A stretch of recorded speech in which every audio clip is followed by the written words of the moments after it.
Gardner-Webb head coach Cris Reisert, the team coming off a last second 30-27 victory in the North-South Barbecue Bowl over Charleston Southern. They are back in action this week. They're undefeated in association play. They're going to play at EIU, who is also undefeated. So, Coach, thoughts on your team, and we'll go to some questions.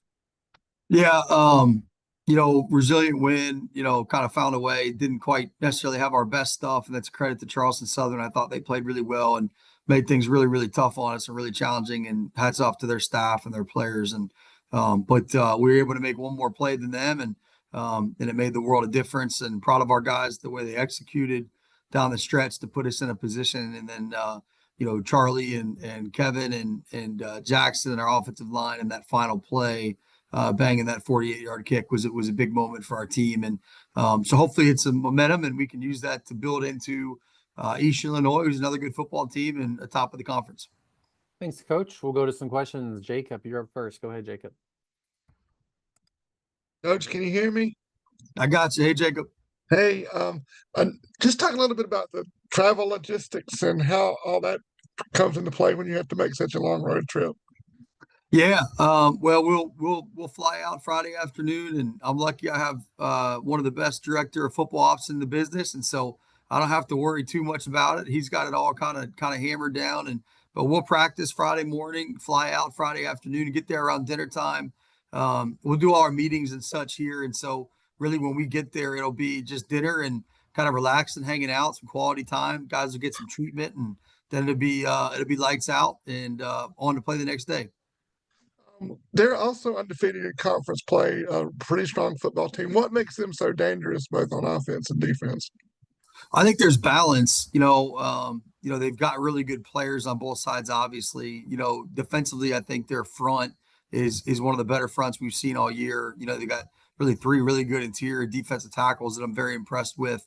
I think their strong safety is a really good player. Their backers can run and hit, and so there's some really high level players on defense. Schematically, they do things to give you issues, and then offensively, their receiving crew is really really impressive. And so certainly we know what the Willman kid can do firsthand, and so we've got to be able to be buttoned up with our plan and to make sure that we can keep those guys in check. They've got two capable quarterbacks that bring different skill sets, and we'll have to make sure we meet them where they are and to give ourselves the best chance.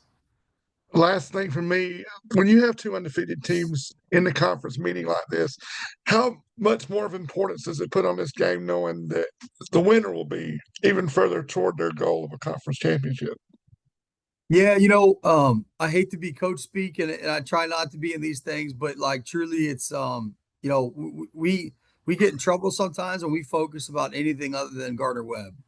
We can focus on, hey, this is going to happen or that's going to happen, and we forget to really hone in on what we need to do and how we need to prepare, and it bites us every time. And so we've just got to focus on us. We know how good East Illinois is. We know how important it is to play well in conference and win those games, but we also know that in order for us to put our best football team on the field, we've really got to lock in and control our vision and just focus on us.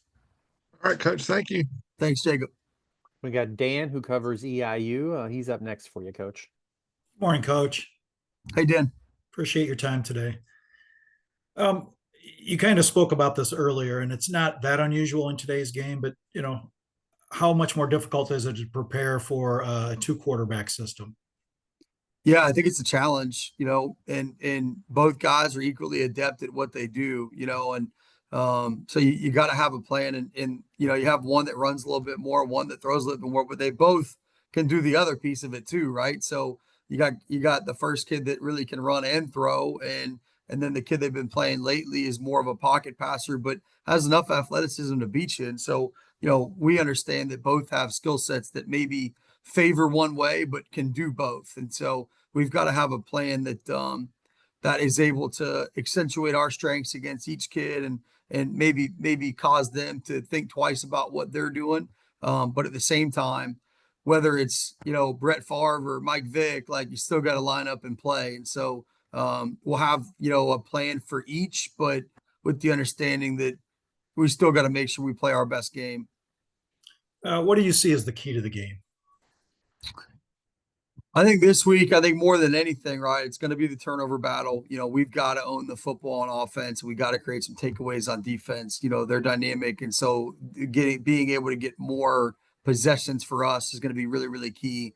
Last week, we really struggled to get the ball in the end zone. You know, we were held to field goals or held the turnovers on downs, and so being able to finish drives on offense is important. And I think defensively, being able to string together a complete football game. You know, we played pretty well in the first 3 quarters and struggled as of late and in that last quarter, and we've just got to put it all together. Thank you so much, Coach. Thanks, Dan. Coach, before we started recording, we were just asking you about the fourth quarter, 40 combined points. Like, have you been involved in something like that or just back and forth for 15 minutes? No, it's crazy. Probably Western Carolina, to be honest. I think we scored 27 in the fourth quarter at Western Carolina, if I'm not mistaken. So, like, probably some, you know, like we've had some crazy ones this year, but not where it's been boom, boom, boom, and so fast. You know, I mean, it was chaos. But it was fun, made for a cool barbecue bowl and fun for us at least at the end, you know. And it's one of those games where it's like I told Gabe, I'm like, man, that stunk. Like I hate that either of us had to lose that football game that way because they played so hard and they played so gritty and so did we. But it's like, yeah, you respected it so much, you just almost wish you could walk out of there with a tie, right? Not that you want a tie, but you get the idea. And you mentioned him earlier, but we talked about him when he hit the kick earlier this season. But Charlie just again calm at the end and made a career long when it mattered to win the game for him. He's a smooth operator. How much like with your last second when you're practicing field goals, like how much of it is like last second or like is there any difference in how you approach that or like, hey, we're gonna make this play and get it out of bounds and everybody run on? You Like, know, how do you practice that? he hit a 42-yarder during our bye week for the guys to get sunset slushy. And so you know, we had a little icy treat on the line. He banged, I think it was a 42-yarder from the left middle. And in order for practice to be over and for them to get that. And so this was 6 yards further back, but roughly the same and never any doubt. So really proud of him. And it's a big moment. And it helped that they were out of timeouts, you know, so like we had two, but I certainly wasn't going to call one and make him think about it. Right. So it gave him the chance to go out and make a kick. Plus, she's in barbecue. He's done pretty good for himself the last 2 weeks. So, Coach, He's doing all right.